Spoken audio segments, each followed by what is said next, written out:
let us take a look at who Kajal Chaudhary was. So let me get you that. Now, who was Kajal Chaudhary, viewers? Kajal Chaudhary,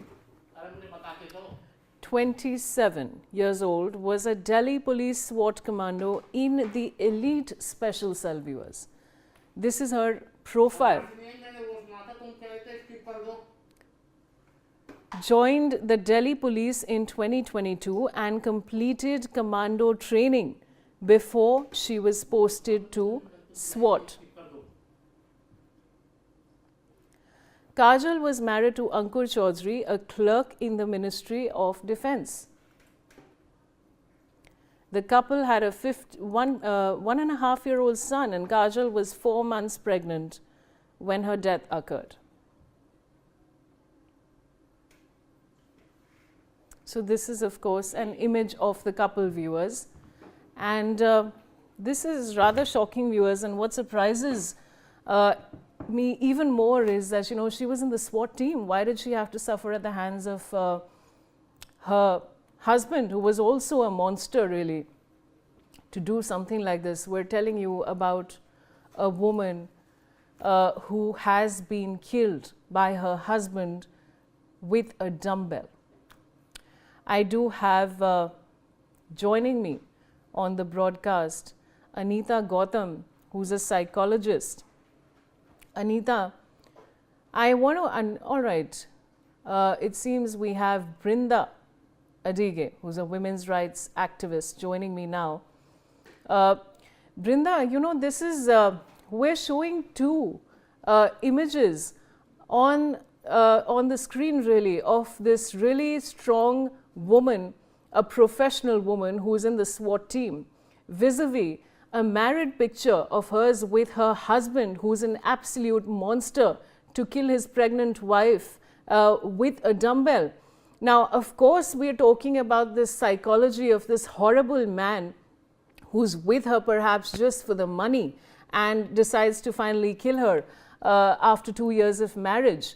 But the question really that I want to ask you, Brinda, today is that, even as a woman, I'm wondering why somebody who's in the SWAT team would go through with a man like this, because they were having so many problems right from the very beginning. Blame it on all of us, blame it on our conditioning, blame it on the patriarchy that we revere. All families teach and condition children from a very young age, as young as 2 years old, that their husband is their God. And their sasural is that place where is like heaven and paradise, and you don't back answer, you don't stand up for yourself. A SWAT commando who not only knows to defend herself, but protect herself and protect others, was unable to get back at this husband, because in her mind, she must never raise her hand against this monster. But let us ask another deeper question.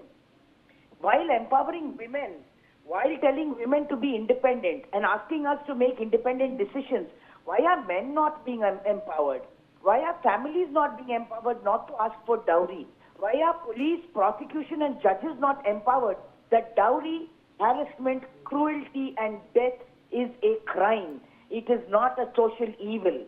It is a crime, and arrest must be immediate. Whether the mother-in-law is 98 years old or the mother-in-law is 50 years old, it doesn't matter. Or the father-in-law is 70 years old or he is 45 years old. Arrest all of them and put them behind bars and follow through with the law. Because it is enough of this torture and trauma. Not only this lady, but so many others are going through on a daily basis.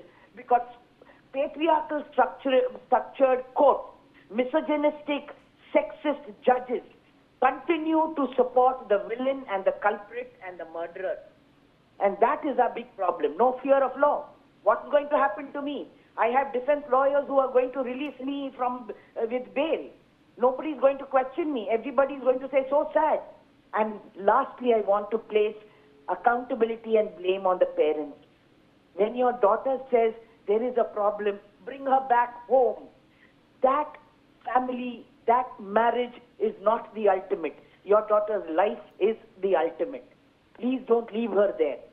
This talk about patriarchal, only your arti must come to my house, should be banished, abolished, shattered. Your daughter must come back whole. Your daughter must be there as yours.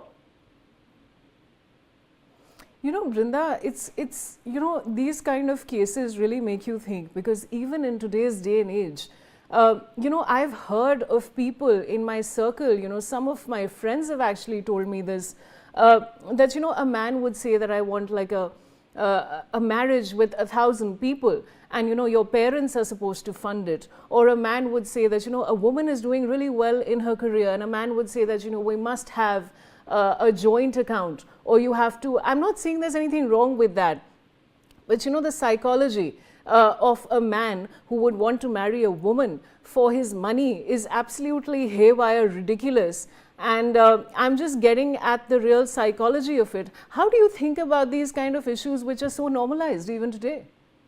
Absolute toxic masculinity. We have never held boys and men accountable. We are not teaching them what it means to live with self-respect. What it means when you marry somebody and say, I will look after her, protect her till our death. It's always till your death. A joint account, because then I can do what I want with it and you will sit at home. I will ensure that you slog both outside and inside, in the home and outside, and I will put down conditions because I suspect you doing so well.